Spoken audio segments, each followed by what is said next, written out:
Graça e paz, meus irmãos. Mais uma vez, saúdo a igreja com a graça e a paz do Senhor Jesus. Sou grato a Deus por esse tempo que eu pude conviver com vocês aqui nesse final de semana. A gente vem muitas vezes na expectativa de que Deus nos use, de que Deus abençoe a igreja através da nossa ministração, mas também fui muito abençoado pelos irmãos, pelo carinho dos irmãos, por ver que nós somos família em Cristo. Mais uma vez eu queria agradecer ao pastor Irineu, a Cris pela acolhida. Me senti muito à vontade na casa de vocês. Agradeço ao conselho da igreja por me ceder o púlpito também, por confiar a mim esse púlpito. Agradeço à igreja também por me ouvir aqui. Mas antes de começar a exposição, eu queria estimular vocês essa noite a que sejam como os crentes lá em Bereia. Vejam se tudo que eu estou falando aqui está de acordo com a palavra de Deus. Era isso que os crentes faziam lá em Bereia, enquanto Paulo pregava a palavra de Deus, e a palavra de Deus os elogia por fazer isso. Tudo que eu falar aqui, confira se está na palavra de Deus. Quero convidar você para a gente continuar meditando nesse tema de santidade, abrir o texto da palavra de Deus essa noite, na carta de Paulo aos Efésios, capítulo 5. Nós vamos ler do versículo 18 ao versículo 21. Carta de Paulo aos Efésios, capítulo 5, versículo 18 ao versículo 21.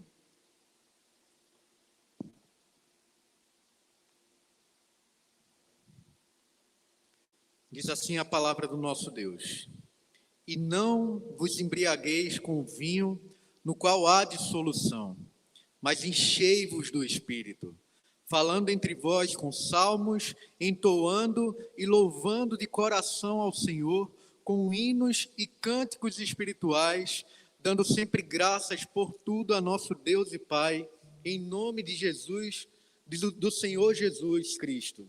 Sujeitai-vos uns aos outros no temor de Cristo.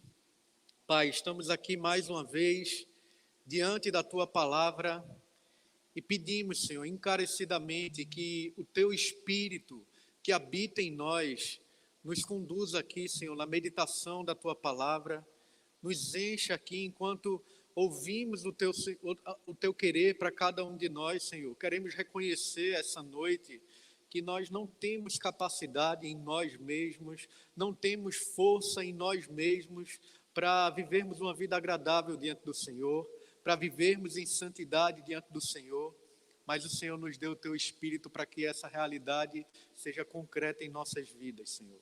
E nós pedimos a direção do Teu Espírito essa noite, para a honra e glória do Teu nome, em nome de Jesus. Amém.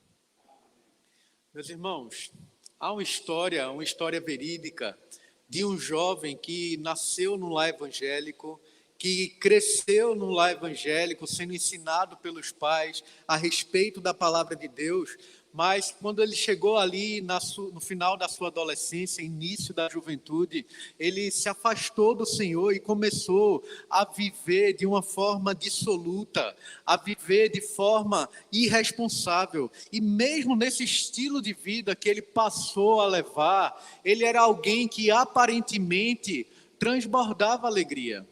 Era alguém que de fato era muito querido pela família, pelos seus pais, pelos tios, pelos primos, pelos irmãos, até pelos seus amigos também. Mas porque toda a família dele o amava muito, vivia preocupado com ele por causa do afastamento dele do Senhor. Porque ele começou ali a viver de uma maneira insensata, a ser imprudente, a não aproveitar o tempo de forma proveitosa, irresponsável.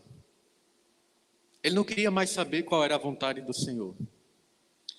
E esse jovem, chegou um determinado momento que ele começou a ter alguns problemas com bebidas, e por diversos anos ele foi ali dominado pelo álcool, muitas vezes ali ficando embriagado e perdendo o controle da vida.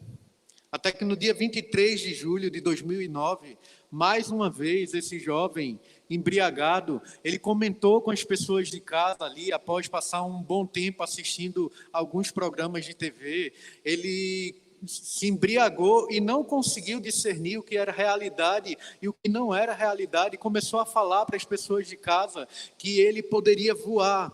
E aquele jovem, cheio de vida, tão amado, naquele dia saltou do 15º andar e perdeu a sua vida. Aquela queda o levou à morte. E essa é uma história real, meus irmãos, que figura para a gente que o que de fato pode acontecer conosco quando somos dominados pelo álcool. Ele foi dominado pela bebida, mas se ele tivesse sido dominado, se rendido ao Espírito Santo, provavelmente a história dele teria tido um desfecho bem diferente desse que aconteceu com ele. Nós hoje estamos meditando num texto da Palavra de Deus que fala sobre embriaguez e que fala também sobre enchimento do Espírito Santo. Nessa carta daqui, a carta aos Efésios, o apóstolo escreve aos crentes que estavam ali morando na cidade de Éfeso, e provavelmente essa carta ali ia não somente circular na igreja de Éfeso, mas ia circular ali em toda a Ásia Menor. E Paulo inicia essa carta daqui fazendo uma abordagem profunda sobre a doutrina da união do crente com Cristo Jesus. No primeiro capítulo, ele mostra as bênçãos que advêm da nossa união com Cristo Jesus. Quais são as bênçãos que nós recebemos por estarmos unidos a Jesus Cristo? No segundo capítulo, Paulo nos mostra que em Cristo Jesus a igreja foi levada da morte para a vida através da graça do Senhor Jesus. Lembra, estávamos mortos em delitos e pecados, mas pela graça fomos salvos. E isso não vem de nós, é dom de Deus, para que ninguém se glorie. No capítulo 3, o apóstolo Paulo mostra que em Cristo a barreira de separação que separava judeus das outras nações, dos gentios, foi quebrada pela obra de Cristo. E agora, povos de toda tribo, língua e nação formam o corpo de Cristo. O verdadeiro Israel de Deus, o Israel espiritual. E após os ensinos doutrinários, como de costume na carta de Paulo, Paulo começa agora a levantar para a gente implicações práticas para a vida da igreja, que reconhecia que tinha absorvido aquelas doutrinas tão profundas que Paulo tinha ensinado para a igreja. Porque a doutrina que nós aprendemos sempre deve nos levar a uma prática de vida. Doutrina não é apenas para encher nossas cabeças, não é apenas para nós sabermos o que diz a palavra de Deus, mas o propósito de cada doutrina na palavra de Deus é nos levar a uma prática de vida agradável a Deus. E até o capítulo 3, Paulo apresenta apenas doutrina aqui, e a partir do capítulo 4, Paulo começa aqui a expor a prática, os caminhos pelos quais a igreja deve andar, o estilo de vida que a igreja agora deve viver diante das doutrinas maravilhosas da salvação em Cristo Jesus. A igreja, ele ensina aqui, deveria buscar a união, deveria viver em santidade, deveria exercer os seus ministérios e deveria ser cheia do Espírito Santo para ser capacitada a viver uma vida coerente com as doutrinas que ela tinha aprendido, para ser capacitada a viver de fato uma vida de santidade diante do nosso Deus. Então, meus irmãos, eu gostaria que nessa noite nós meditássemos no tema enchei-vos do Espírito, para que a gente compreenda que a gente não tem como viver uma vida de santidade simplesmente baseado no nosso esforço, naquilo que a gente faz, em algo, um tipo de capacidade que a gente acha que tem. Só temos como viver uma vida de santidade através do Espírito Santo do nosso Deus. E aí a gente vê aqui, em primeiro lugar, nesse texto, no versículo 18, Paulo apresenta para a gente, nessa ordem daqui, de enchei-vos do Espírito, ele nos mostra que nessa ordem tem um contraste. Nos versículos anteriores ao texto que a gente leu hoje, Paulo começa a exortar a igreja a ser prudente, a andar toda a igreja como pessoas sábias e não como pessoas insensatas. Ele exortou aqui a igreja no versículo 17 a aproveitar o tempo, a usar o tempo de forma sábia e a procurar compreender qual é a vontade do Senhor. Nós vimos hoje de manhã qual é a vontade do Senhor para a gente. A vontade do Senhor é a nossa santificação. E porque ele exorta a igreja a aproveitar o tempo e a andar de forma sábia, ele diz o que está contido aí no versículo 18. Ele diz: e não vos embriagueis com vinho, no qual há dissolução, mas enchei-vos do Espírito. E aqui nesse trecho das Escrituras, existem duas ordens para mim e para você. Existem duas ordens para toda a igreja do Senhor Jesus Cristo, dois imperativos. O primeiro é que nós não devemos ficar bêbados. E o segundo imperativo é que nós devemos nos encher do Espírito Santo. Como crentes, meus irmãos, eu sei que é claro para cada um de nós devemos evitar a bebedeira. E ao contrário disso, nós devemos, na verdade, procurar a plenitude do Espírito Santo. E o apóstolo Paulo faz aqui uma comparação entre a embriaguez e sobre a plenitude do Espírito Santo. E de fato existe aqui uma certa semelhança entre essas duas características, mas entenda que aqui existe apenas uma semelhança superficial entre o estado de embriaguez e o estado de ser cheio pelo Espírito Santo. Porque uma pessoa bêbada, uma pessoa embriagada, ela vai ficar sob o domínio do álcool. Ela fica ali totalmente dirigida sob a influência da bebida. Já uma pessoa cheia do Espírito Santo, ela vai estar ali dominada pelo Espírito. Ela vai estar ali sob a influência do Espírito Santo e o poder do Espírito Santo. Mas aqui acaba qualquer comparação que a gente possa fazer entre o estado de embriaguez e o enchimento do Espírito Santo. E Paulo começa a mostrar agora para a gente um contraste entre essas duas características. Se a gente estuda ali a história aqui do Império Greco-Romano, a gente vai descobrir que existia ali um deus chamado Dionísio, também conhecido, talvez mais conhecido como Deus Baco. E o que acontecia com relação a esse culto, a esse Deus falso, é que as pessoas elas se entregavam à embriaguez para cultuar esse Deus Dionísio, porque elas acreditavam que essa embriaguez traria alguma forma de elas conquistarem a inspiração desse falso Deus. As pessoas pensavam ali nesse contexto: olha, se nós ficarmos bêbados, Dionísio vai se revelar para a gente. E dessa maneira, as pessoas perdiam totalmente o autocontrole, perdiam totalmente o domínio próprio por causa da bebida. É isso que a bebida faz com qualquer ser humano quando é ali usada de forma irresponsável para gerar uma embriaguez. E ao contrário, aquela pessoa que é cheia do Espírito Santo, ela não vai ser tomada por uma embriaguez espiritual, mas ela vai ser aqui tomada pelo domínio do Espírito Santo de Deus, o mesmo Espírito Santo que concede aos crentes domínio próprio, como um fruto do Espírito Santo, como a gente pode ver lá na carta de Paulo aos Gálatas. Então, sobre a influência do Espírito Santo, o que a gente percebe pelo ensino das Escrituras é que nós não perdemos o controle. Nós não ficamos como que desequilibrados. Antes, nós obtemos controle. O controle do próprio Espírito Santo sobre as nossas vidas. O que a gente vê é que o resultado da embriaguez, como o texto mostra para a gente, é a dissolução, é a devassidão, é a imoralidade. Porque quem está bêbado, age de forma desenfreada, age de forma descontrolada, muitas vezes perde até mesmo o pudor, se comporta muitas vezes como um animal, e muitas vezes até pior do que um animal, perde a dignidade, quem está ali dominado pelo álcool. Já o resultado de estarmos cheios do Espírito Santo é totalmente diferente. O excesso de álcool nos torna menos humanos, nos desumaniza, nos transforma figuradamente em feras. Já a plenitude do Espírito Santo nos torna cada vez mais humanos, santos, nos torna mais parecidos com Jesus Cristo, que é o humano perfeito, o nosso ideal.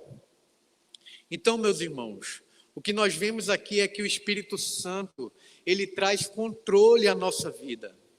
Ele traz às nossas vidas domínio próprio, nos faz agir com ordem e decência, porque o nosso Deus é um Deus de ordem, que coloca ordem no caos.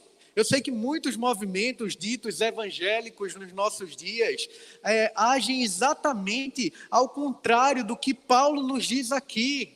Muitos movimentos evangélicos apontam para uma plenitude do Espírito Santo, para um enchimento do Espírito Santo, que na verdade nos desumaniza, nos torna como se nós fôssemos irracionais. É unção do leão para cá, é unção do riso para lá, unção dos 4 seres viventes, coisas que não são ensinadas para a gente na palavra de Deus. Todo dia se inventa uma unção nova para um bicho diferente, que a palavra de Deus não instrui a gente a respeito desses aspectos. É gente rodopiando, é gente caindo na unção, agindo de forma contrária ao que as Escrituras prescrevem para a gente.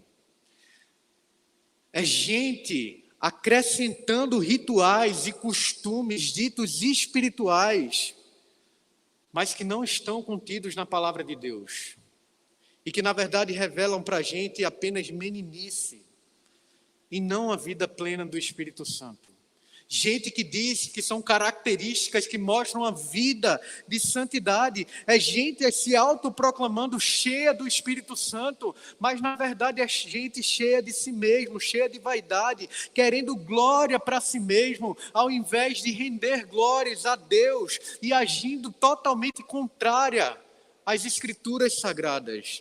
A palavra de Deus lá em Colossenses, capítulo 3, versículo 16, nos diz o seguinte: habite ricamente em vós a palavra de Cristo.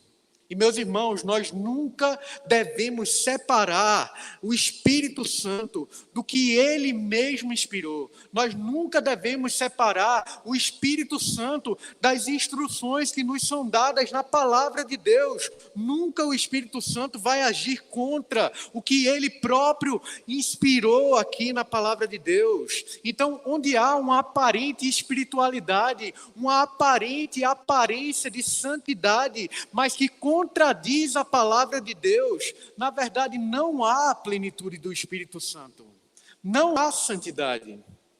O que há é carnalidade, porque ser cheio do Espírito Santo tem muito mais a ver com o que Paulo diz para a gente lá em Gálatas, ao descrever lá no capítulo 5. Abre a palavra de Deus, por favor, lá em Gálatas, capítulo 5, para a gente ver características de quem é dominado pelo Espírito Santo.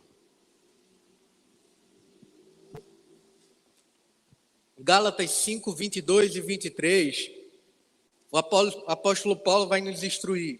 Mas o fruto do Espírito é amor, alegria, paz, longanimidade, benignidade, bondade, fidelidade, mansidão, domínio próprio. Contra essas coisas não há lei. Então, estar dominado e cheio do Espírito Santo é frutificar essas características e não agir como embriagado irracionalmente. Estar cheio do Espírito Santo, meus irmãos, inclusive, é muito mais do que nós frequentarmos a igreja ou sabermos falar a Bíblia de capa a capa. Ser cheio do Espírito Santo é frutificar os frutos do próprio Espírito Santo do nosso Deus que habita em nós. Essa noite nós estamos pensando aqui nesse desafio que o Senhor Deus lança à igreja por meio de Paulo, pensando no tema enchei-vos do Espírito. Em primeiro lugar, aqui nós vimos que existe um contraste entre a realidade da embriaguez e a realidade da plenitude do Espírito. E em segundo lugar, ainda aqui no versículo 18, o que a gente percebe aqui é que existe uma ordem. O texto vai dizer: e não vos embriagueis com vinho, no qual há dissolução, mas enchei-vos do Espírito. Mas como é que nós podemos ser cheios do Espírito, meu irmão? Existe o verbo aqui, enchei-vos, e a gente precisa entender qual é o tempo verbal mostrado para a gente aqui, porque esse tempo verbal quer nos ensinar algumas características sobre essa ordem do Senhor de sermos cheios. Em primeiro lugar, esse verbo aqui, enchei-vos do Espírito, ele está no imperativo. Ou seja, ele também tem peso de mandamento para todos nós, para todo crente. Nós vimos hoje de manhã na exposição que aquilo também era dado para a gente como mandamento do Senhor. E se está aqui no imperativo, é uma ordem do Senhor Jesus, é um mandamento autoritário do nosso Deus. Não é algo opcional para mim e para você. Ser cheio do Espírito Santo é obrigação do crente. Não uma opção, porque ser cheio do Espírito Santo é uma ordem do Senhor. E se é uma ordem, se é um mandamento, logo não sermos cheios do Espírito Santo é desobediência, é pecado, é desprezar as ordens do nosso Deus. E será que nós andamos cheios do Espírito Santo, meus irmãos? Será que nós andamos cheios? Hoje vamos ver algumas características para podermos sondar, diagnosticar a nossa vida, se de fato estamos cheios ou não do Espírito Santo. Mas esse verbo daqui, enchei-vos do Espírito Santo, não está apenas no imperativo. Ele também está aqui no plural, indicando não o crente de forma individual, mas indicando toda a comunidade cristã. Nenhum crente, então, deve ficar bêbado e todo crente deve ser cheio do Espírito Santo. Ser cheio do Espírito Santo é para todo o povo de Deus, sem exceção. E não somente para alguns crentes mais espirituais. Não para uma elite espiritual. Entenda, meu irmão, no povo de Deus não existe elite espiritual. Em Cristo Jesus, todos nós fomos resgatados das trevas para a maravilhosa luz do nosso Deus. E em Cristo Jesus, todos nós fomos feitos santos, justificados pela obra de Cristo. Então, essa ordem daqui é para todo crente. Hoje a gente estava conversando na hora do almoço, e a gente estava conversando sobre, muitas vezes alguém chegar assim para o pastor e falar: pastor, eu queria que o senhor orasse por mim, por determinada questão da minha vida. E não há problema nenhum de você pedir para o pastor orar por você, sempre vai ser um prazer para o pastor orar por você. Mas entenda uma coisa, em nome de Jesus, a oração do pastor não tem mais poder do que a sua oração. A oração do pastor não tem mais autoridade do que a sua oração, porque o mesmo Espírito Santo que habita no pastor é o mesmo Espírito Santo que habita em todo aquele que é crente verdadeiro. É o mesmo Espírito Santo que desceu sobre Jesus ali no batismo, em João Batista. Então, se você é crente, você tem o mesmo Espírito Santo que santifica o pastor e santifica a sua vida também. A gente deve lembrar do que diz a profecia do profeta Joel. Lá no capítulo 2 do profeta Joel, versículo 28 a 29, o Senhor diz o seguinte: acontecerá depois que derramarei o meu espírito sobre toda a carne, vossos filhos e vossas filhas profetizarão, vossos velhos sonharão, e vossos jovens terão visões, até sobre os servos e sobre as servas, ou seja, até mesmo sobre os escravos e escravas.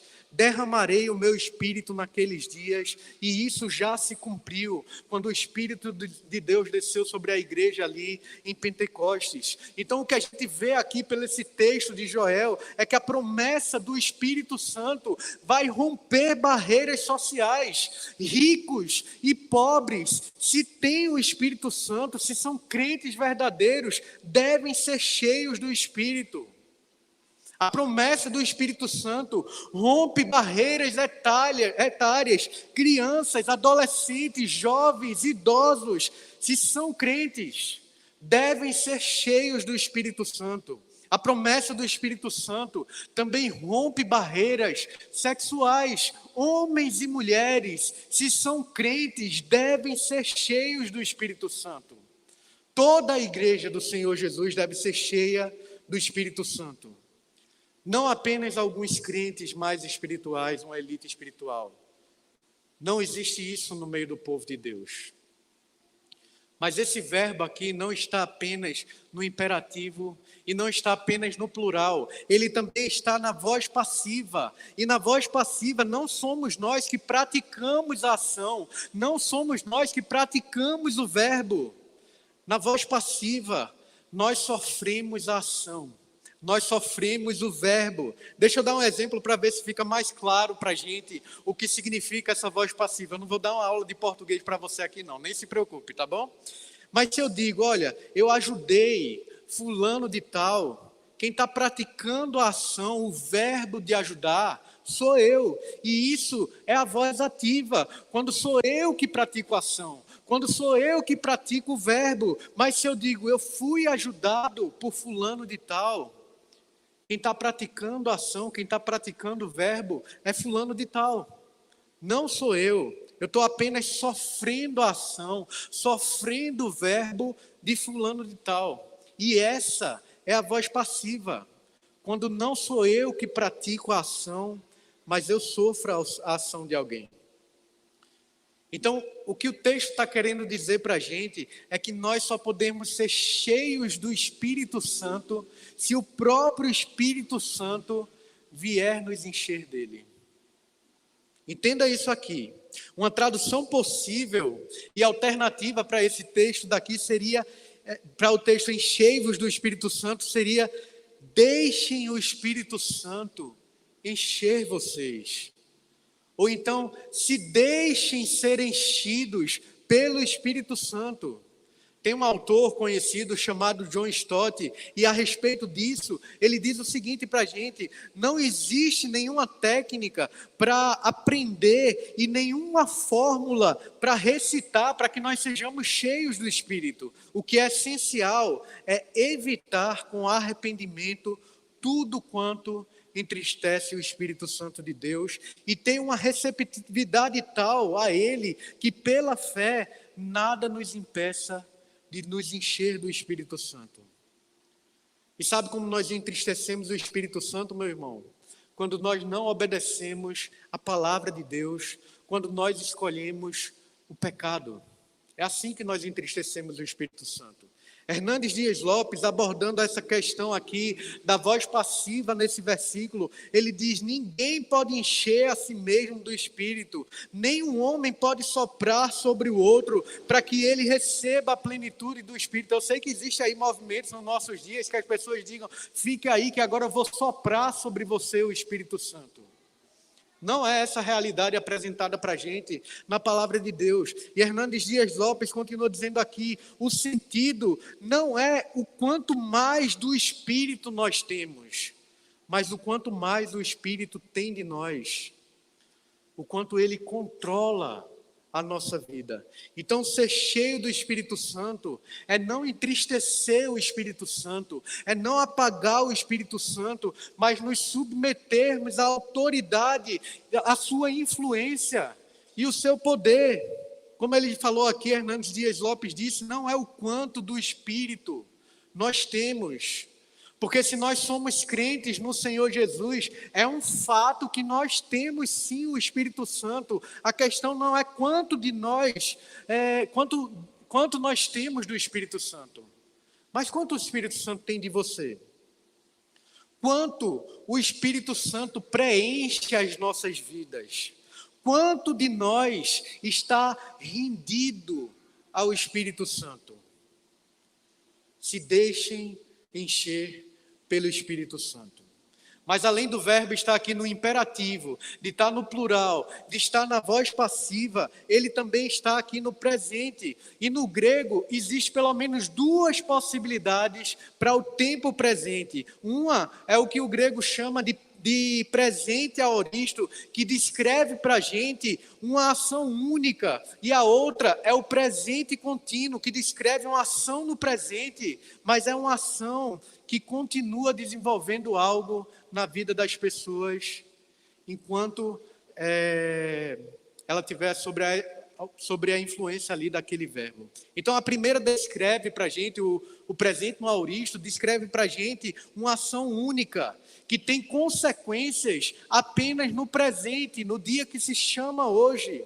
É o caso, por exemplo, de Jesus lá no casamento de Caná da Galileia, quando ele fala assim, olha, encham essas talhas de água. Ali está no presente aoristo, e significava que eles deveriam encher as talhas de água somente naquele momento. As talhas ali não continuariam sendo enchidas de água, deveriam ser enchidas apenas uma vez, apenas naquele momento. E a segunda possibilidade é a que a gente encontra aqui nesse texto que a gente está lendo, é o presente contínuo, enchei-vos do Espírito, é empregado para a gente aqui numa forma que nos aponta que nós devemos continuar sendo cheios do Espírito Santo, não apenas em um momento pontual, como foi naquelas talhas, mas dia após dia, continuem sendo cheios pelo Espírito Santo, porque a plenitude do Espírito Santo não é uma coisa que acontece de uma vez para sempre. Na verdade, é um privilégio que nós devemos desfrutar continuamente pela fé e pela rendição ao Espírito Santo. É fato que nós somos selados pelo Espírito Santo de uma vez por todas. É fato que na nossa conversão nós fomos batizados com o Espírito Santo, como Paulo diz lá em 1 Coríntios, capítulo 12, dizendo que todos nós fomos batizados em um só corpo, através do Espírito Santo. É verdade que quem recebe o Espírito Santo recebe de uma vez por todas e não pode perder o Espírito Santo.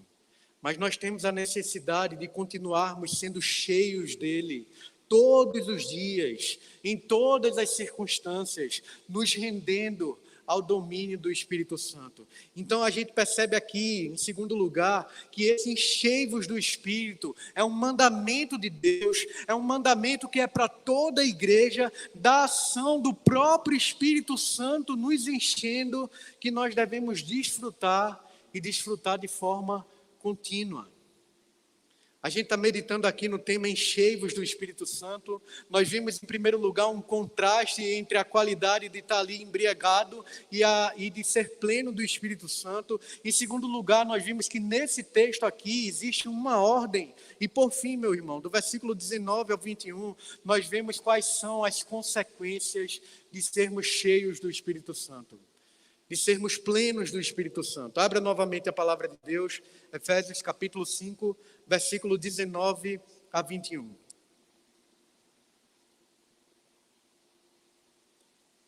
O texto nos diz, falando entre vós com salmos, entoando e louvando de coração ao Senhor, com hinos e cânticos espirituais, dando sempre graças por tudo a nosso Deus e Pai, em nome de nosso Senhor Jesus Cristo.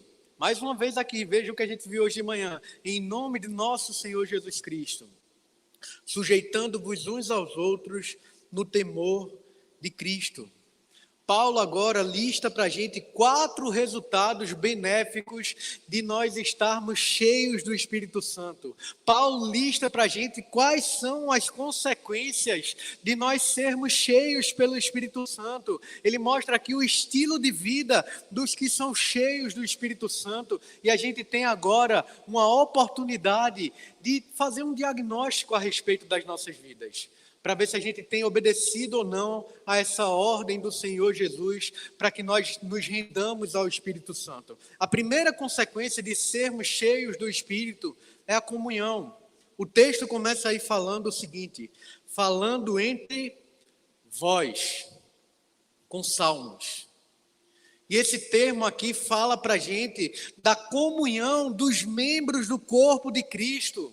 A pessoa cheia do Espírito, ela não vive com os lábios cheios de reclamação. A pessoa cheia do Espírito Santo não vai viver fazendo fofoca na igreja, falando mal dos irmãos, não vive falando com amargura, não vive causando confusão, não vive cheia de inveja e de ressentimento. Será que não é assim que a gente tem vivido, meus irmãos? Reclamando, falando mal, causando confusão, cheios de inveja, cheios de ressentimento. Se é assim que temos vivido, talvez isso seja um diagnóstico para a gente de que nós não estamos, de fato, cheios do Espírito Santo. Porque a comunicação da pessoa que é cheia do Espírito Santo é uma comunicação de apoio espiritual para os irmãos. A pessoa cheia do Espírito Santo, ela aconselha, exorta em amor, usando a palavra de Deus. O enchimento do Espírito Santo é remédio para qualquer tipo de divisão no meio do corpo de Cristo. É remédio para qualquer tipo de carnalidade e para qualquer tipo de infantilidade espiritual. Os crentes cheios do Espírito Santo passam a edificar os irmãos através da palavra de Deus, passam a exortar, como o texto diz aqui, falando entre vós, uns com os outros, com salmos, com a palavra de Deus. O crente cheio do Espírito Santo desfruta de comunhão na igreja. Mas a segunda consequência de sermos cheios do Espírito Santo, como o texto mostra para a gente, é a adoração. O texto diz, entoando e louvando de coração ao Senhor, com hinos e cânticos espirituais. Aqui nesse trecho, os cânticos entoados agora não são mais entre vós, mas são dirigidos ao Senhor. E o texto diz que são de coração. Então aqui diz respeito a um culto sincero do coração prestado ao Senhor. O crente cheio do Espírito Santo adora ao Senhor de todo o coração, com entusiasmo, com interesse de coração, não de forma automática, não simplesmente por obrigação, não simplesmente porque está acostumado com a vida da igreja, mas é com intensidade, é de coração, com prazer. É o que o texto diz aqui para a gente. Meus irmãos, sem dúvidas, o cristão cheio do Espírito Santo, ele tem um cântico de alegria no coração. E o culto público cheio do Espírito Santo é uma celebração jubilosa dos atos poderosos do Senhor, como nós vimos ontem à noite. Quando o Senhor nos libertou, a nossa boca se encheu de júbilo, de alegria. O crente cheio do Espírito Santo adora ao Senhor e adora com sinceridade de coração. A terceira consequência que o texto nos mostra é a gratidão. O texto vai dizer, dando sempre graças por tudo a nosso Deus e Pai, em nome de nosso Senhor Jesus Cristo. Então, o crente cheio do Espírito, com certeza, também vai ter um coração não somente que adora ao Senhor, mas um coração que é grato a Deus, não um coração ingrato, cheio de murmuração, como era o coração de boa parte ali do povo de Israel, que enquanto experimentava o cuidado de Deus, o zelo, o amor de Deus, tinha no coração reclamação, murmuração. O crente pleno do Espírito Santo não está cheio de reclamações, mas o texto mostra para a gente que ele está cheio de ações de graças ao Senhor em todo tempo, em toda circunstância, porque ele sabe que Deus é soberano e tem cuidado dele, porque ele sabe que nada, absolutamente nada, foge do controle do Senhor. Os filhos de Deus, então, aprendem a não discutir com o Senhor nos momentos de sofrimento, mas sim a confiar nele. E até mais, até a dar graças ao Senhor por sua amorosa providência, através da qual Ele faz com que todas as coisas cooperem para o bem daqueles que amam a Deus. Tudo coopera para os bons propósitos do nosso Deus. Meu irmão, se nós decidíssemos agora fazer um exercício de pegar um papelzinho e a gente começasse a listar aqui a quantidade de vezes que ao longo da nossa semana nós reclamamos de alguma coisa e a quantidade de vezes que nós agradecemos a Deus, a sua lista estaria mais cheia aqui de reclamações ou de ações de graças ao nosso Deus. Porque o crente cheio do Espírito Santo é grato a Deus em todo o tempo.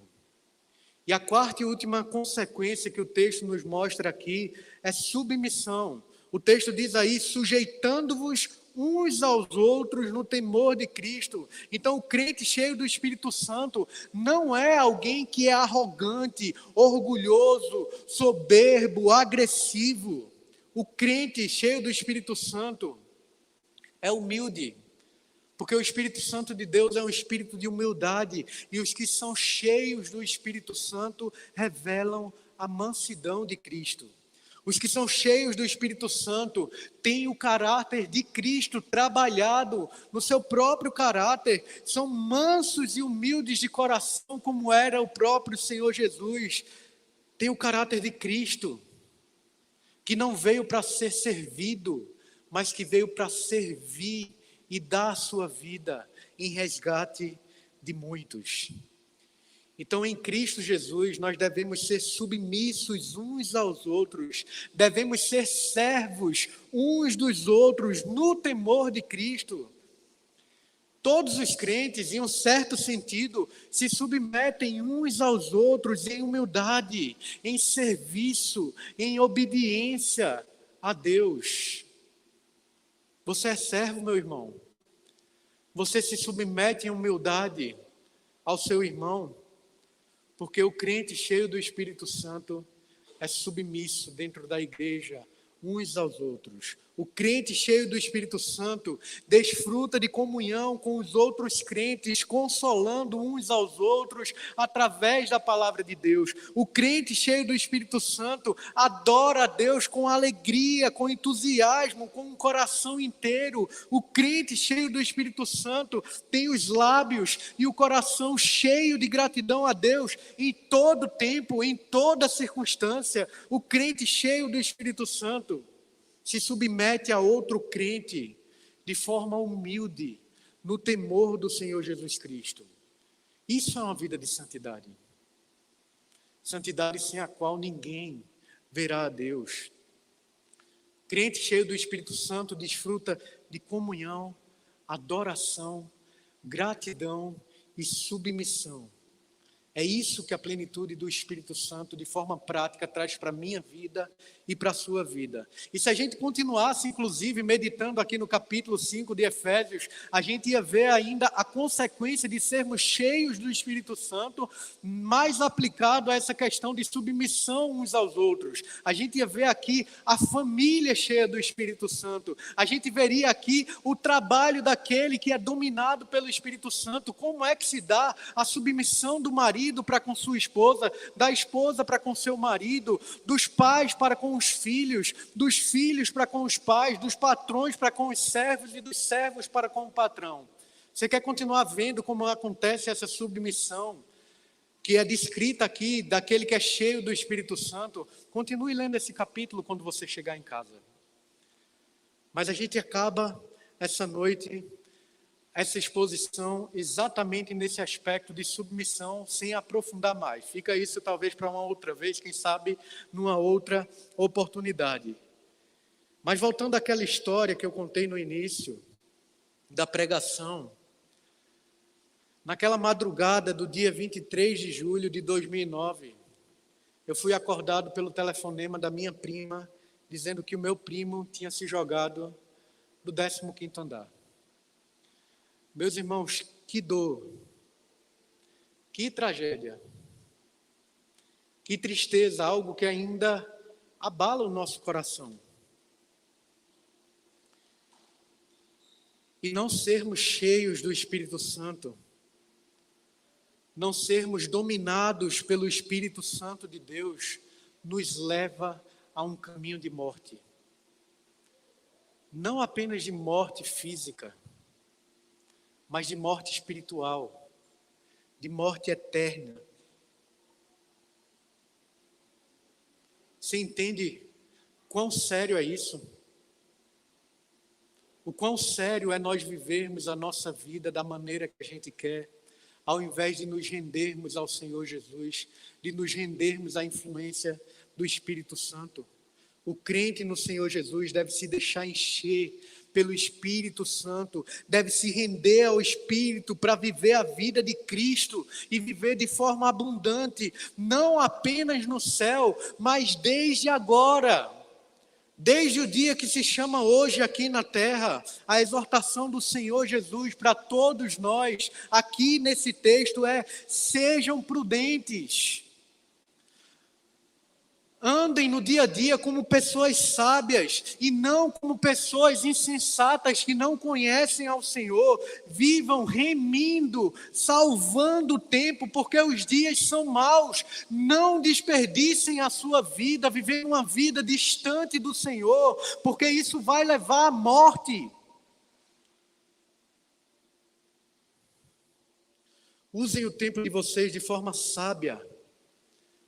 E procurem compreender qual é a vontade do Senhor. Se deixem encher pelo Espírito Santo de Deus.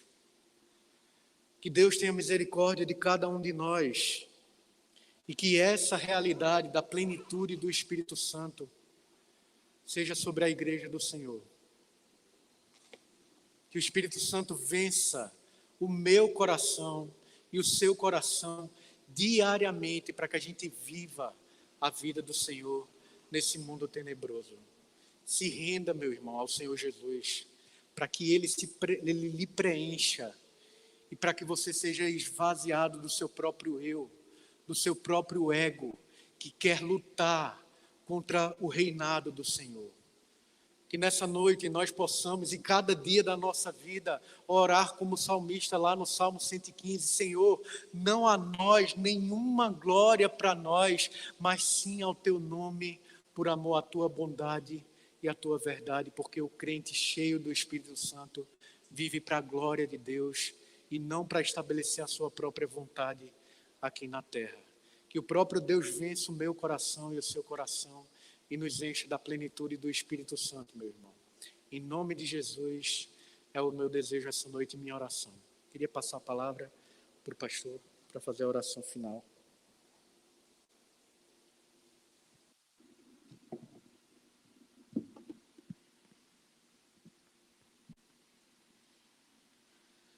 Nós agradecemos então ao Senhor por este dia, essa oportunidade que Ele nos deu